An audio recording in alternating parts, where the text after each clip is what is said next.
first, continuing with Norris Day, we're having Norris Day Part 2, House File 4823. And Vice Chair Norris is going to move that House File 4823 be laid over for possible inclusion in the 2024 tax bill.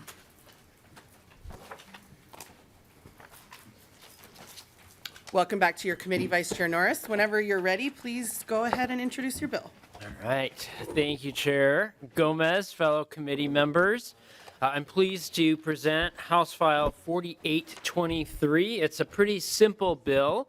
It basically builds on the child tax credit that we passed last year and says that now children who are 18 years of age would also qualify under the tax credit. This tax credit, I think, and most folks hopefully would agree, was one of the best things of last year's tax bill. Independent estimates projected that it would cut childhood poverty here in Minnesota by 1/3. And it's hard to envision any other single policy that has that significant of an impact on improving life for Minnesota working families and their children. From my own experience, both having been an 18-year-old living in my parents' house and knowing and working with lots of families across the state, the reality is that most 18-year-olds are still, at home. Most of them are still seniors in high school. They're not off to college or working on their own yet. So it just seems like a natural fit that we should expand this successful child tax credit to include 18-year-olds. And Chair Gomez, I've got a couple of testifiers who will talk further about why this is a great idea. Great. Thank you very much, Representative Norris. So we do have a couple testifiers who have signed up ahead of time. First on my list, Christy Snider. Welcome to the committee. Great to see you. Be here. Thank you, Chair and Committee. My name is Christy Snider, and I'm the Policy and System Transformation Officer at Youth Prize. We are a state intermediary devoted to elevating youth voice and increasing equity for young people in Minnesota.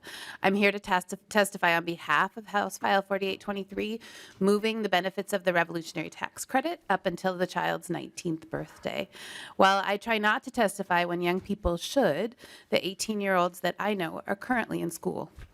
Before I start, I want to point out a few ways we define youth and young adults in other spaces and the expected support of parents. In the justice system, you are sometimes considered an adult when you are 18. You cannot drink alcohol or use cannabis until you're 21. In the K-12 system, you can be working towards your high school diploma up to age 21. In the youth workforce system, for the Workforce Investment and Opportunity Act, you're counted as a young person until you're 24. For the federal financial aid, your parents factor into your aid until you are 24. The National Institute of Mental Health illuminates that the brain is still growing and developing up until your late 20s. If you're confused, you're not alone. When are you youth? When are you not a youth? Our systems are not consistent, and for families who are below the poverty line, they are often designed to further punish or hold them to different expectations than others. In our community, I'm often seen as a connector to young adults to resources. The past few weeks alone, I received a few different requests from teachers and youth workers about young people from families who are below the poverty line who turned 18 during the school year. Family resources plummet, and young people believe that they are expected to make it on their own right on their 18th birthday. One young person chose to leave school to work full-time, leaving behind their high school diploma and more certain economic future that degree holds for immediate needs: food, rent, transportation costs. Young adults receive significant sums of financial aid or financial assistance if you're middle class and upper class, but largely informally and inequitably. One analysis found that American parents collectively give their young adult children $500 billion a year of financial assistance. That's from Merrill Lynch in 2020. Yet research shows that large racial and ethnic disparities in parental financial transfers due to structural inequalities in the form of economic resources, family structure, and health. That's Barry 2006. I invite us all to sit with this. It has become more expensive to launch into adulthood, and that we keep most of the true costs hidden. Extending the child tax credit to the age 18, the 19th birthday, will not transform all that our culture needs to do, but it is the right next step. Thank you so much. Thank you, Ms. Snider. Appreciate your testimony. Christy was my mom's boss, her last boss, and she is a very good boss from what I understand. So the Youth Prize is lucky to have her. Chair Howard. And a proud Richfield And constituent a as well. proud Richfield resident. So excellent. Thank you for being with us today, Ms. Snider. And Jess Webster, welcome back to the committee. Please introduce yourself as you're going ahead with your testimony. Thank you, Madam Chair, members of the committee. My name is Jess Webster. I'm a staff attorney with Legal Aid. I use she, her pronouns. Legal Aid represents Minnesotans statewide who have low wealth or have low incomes. And first, we're speaking in support of House File 4823, but it would be remiss if I didn't say we still have tremendous amount of gratitude for the passage of the child tax credit last year. Not sure I can think of a more powerful anti-poverty tool in my almost 20 years with Legal Aid. So when we saw the contours of the child tax credit bill last year, kind of near the end, and we realized that 18-year-old youth were not going to be part of the larger child tax credit, we had hoped it was a conversation for another day. So we really appreciate that the committee is looking and considering this change. From Legal Aid's perch and the families I represent at these income levels, these are meaningful dollars. It's rent, it's transportation, and not to mention the fact that we are facing an acute crisis in the cost of food right now. Our dollars don't go as far as they used to, and our emergency food network is really struggling to keep up. So these are meaningful dollars to these families. I think it's been mentioned, 18-year-old youth don't cost less than 17-year-old youth. And in the families that Legal Aid represents, it's not rare for some of these 18-year-olds to be contributing small amounts of money from their earnings toward food and toward rent. It's not something that privileged 18-year-olds really have to think about or be burdened with.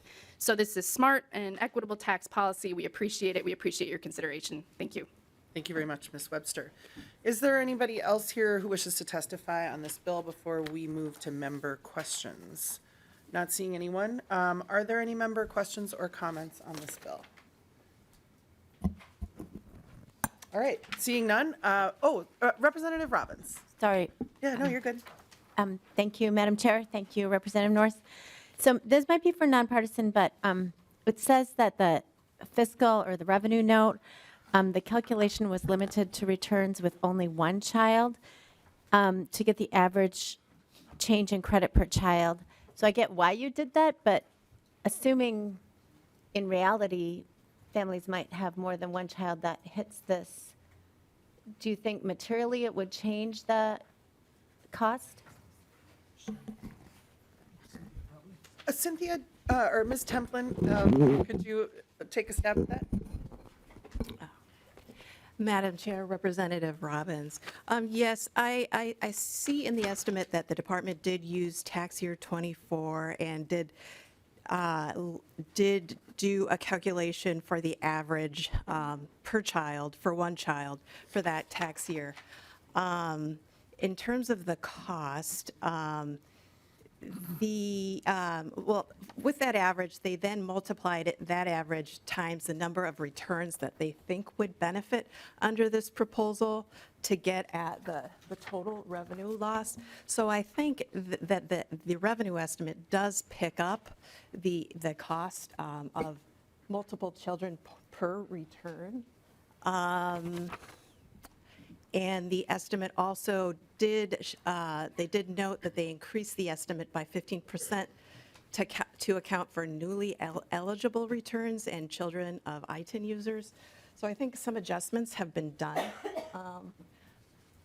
But I can also look into this, and if there is something that is missing, I will get back to you.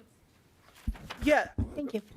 Great. I think that's a good question, and maybe we'll just see if we can pull together some more information from the department, because Ms. Templin is our interpreter of the revenue estimates, but she doesn't write them. But that's a really good question, and so we'll get some information for the committee on that and follow up. So thank you. Are there any other questions or comments before we go back to the author, not offer? Okay. Vice Chair Norris.